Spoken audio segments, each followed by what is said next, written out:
বানাচ্ছি ডিমের অমলেট দিয়ে ডিমের ঝোল। কী কী উপকরণ লাগবে চলো দেখে নিই। আলু লাগছে, আমি পটল দিচ্ছি খাবো বলে, তোমরা দিতে পারো বা নাও দিতে পারো, অপশনাল। লাগবে পেঁয়াজ কুচি, একটা টমেটো কুচি, দুটো কাঁচা লঙ্কা, আদা রসুন পেস্ট, একটু করে দই লাগবে, জিরে ধনে গুঁড়ো, হলুদ লঙ্কার গুঁড়ো, হলুদ লাগবে, লবণ লাগবে। ডিমটাকে দিয়ে পেঁয়াজ দিয়ে ফাটিয়ে নিয়েছি, কারণ হচ্ছে এটাকে অমলেট করে আজকে ডিমের ঝোলটা করব। তেলটা কড়াইয়ে গরম করতে বসিয়ে দিয়েছি,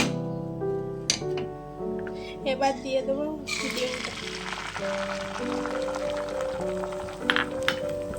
ডিম ভাজতে দিয়ে দিয়েছি, অমলেট করে আজকে হচ্ছে ডিমের ঝোল বানাবো।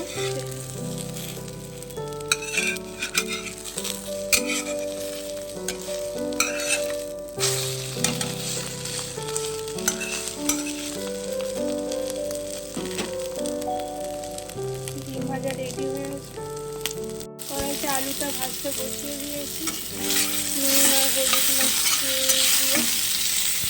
গরম হয়ে গেছে, একটা তেজপাতা দিয়ে দিয়েছি, এবার দিয়ে দেবো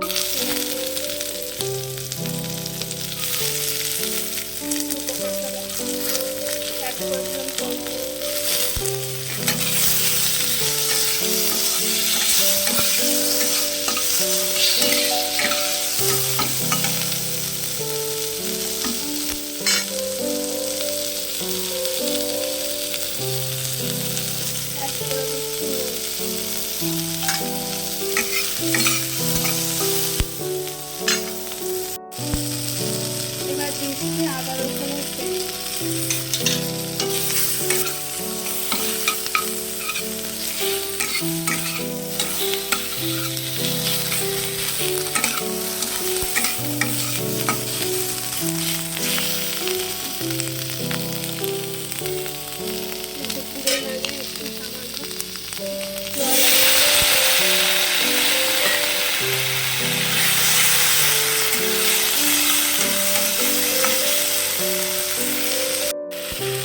এবার অ্যাড করে দেবো হলুদ, এক চামচ, হাফ চামচ পুরো লঙ্কা অ্যাড করে দেবো,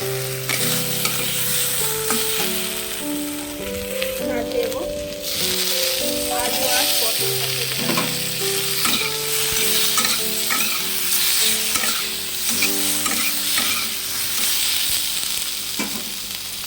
সামান্য একটু জল দিতে হবে।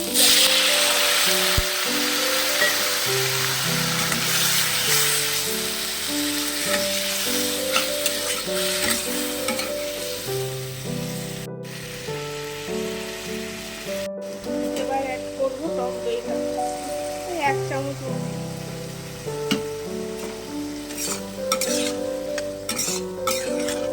এটা এখন 5 মিনিট মতন কষতে থাকবে। এবার পটলটা প্রায় সেদ্ধ হয়ে গেছে, এবার অ্যাড করবো জল, পরিমাণ মতন জল দেবেন, আপনারা যেমন ঝোল খাবেন তেমন জল একটু নেড়ে দেবেন, আরও 5 মিনিট ফুটে গেছে। এবার অ্যাড করে দেবো ভেজে রাখা ডিম।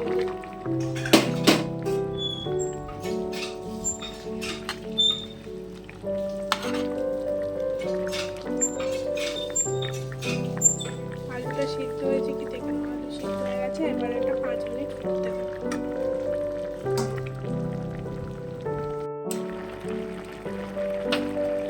ডিমের অমলেট দিয়ে ডিমের কারি কমপ্লিট, এবার দিয়ে দেবো গরম মশলা।